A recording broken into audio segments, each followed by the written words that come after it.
They fear recognition could bring them trouble.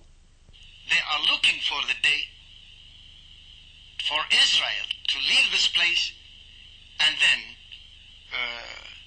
they will take over and do what they wish. In other words, turn the whole country into Islamic Republic.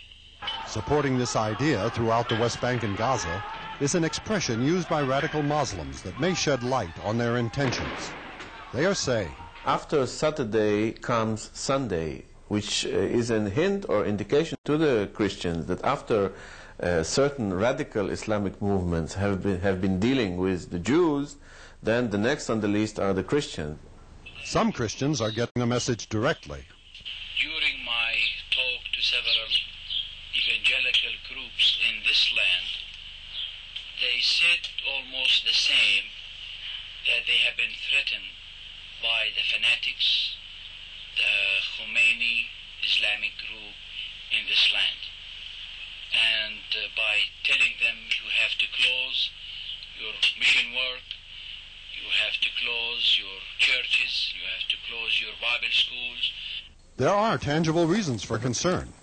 This cemetery at a monastic Christian order outside of Jerusalem was recently vandalized during a high point of the Palestinian uprising. Nuns at a nearby convent were victims of unprecedented purse snatches by local Muslim youth. 2 Christian girls, casually dressed in skirt and jeans, were attacked with acid in Jerusalem's Old City. Muslim gangs have singled out Christian youth with beatings. Calls for police help go unheeded because of an Arab police strike and Israeli non-intervention in domestic crime in the West Bank, leaving Christians feeling vulnerable to what observers see is a result of growing fundamental Islamic ideology in the occupied territories. The rise of Islamic militancy in Palestine, in the West Bank, Gaza, and in Israel itself emerges from the success of the Iranian Revolution and the fact that Khomeini has remained in power. Dr. Reches also credits a poor economic situation and Israeli occupation for pushing Palestinians towards religious ideology and inspiration. It's from these growing ranks Christians are feeling pressure, if not outright persecution.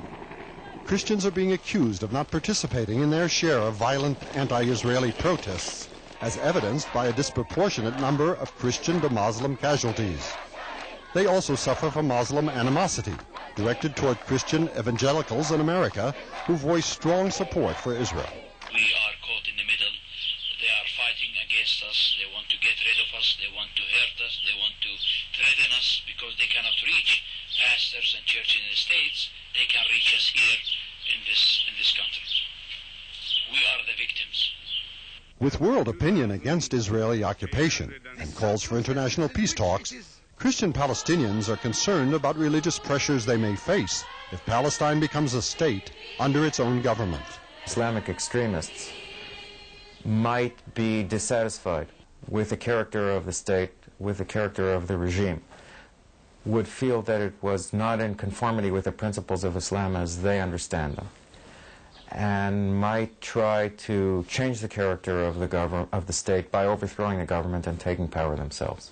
This Christian living in the West Bank views this possible scenario in light of past Christian experiences with Islamic extremists in the Arab world. And in future, I tell you, they will practice what is taught by Islam. Either you will become a Muslim, or you pay kind of compensation, or you will be killed. That's Muslim religion teaching. One of the 3, you have to choose. Definitely difficult choices for the Christian community to make, and cause for concern within the minority caught between the Palestinian struggle and the threat of Islamic fundamentalism. These Christians are waiting to see if, like the Christian Lebanese experience, Palestinian unity and nationalism will fall victim to religious division and what consequences it may bring. From the occupied West Bank, I'm Larry Frisch. Since the story was made almost 20 years ago, Christians in the Palestinian-controlled areas are being driven out of the cradle of Christianity. Bethlehem went from being 80% Christian in 1993 to only 13% today. Who is driving the Christians out and why? It certainly is not Israel.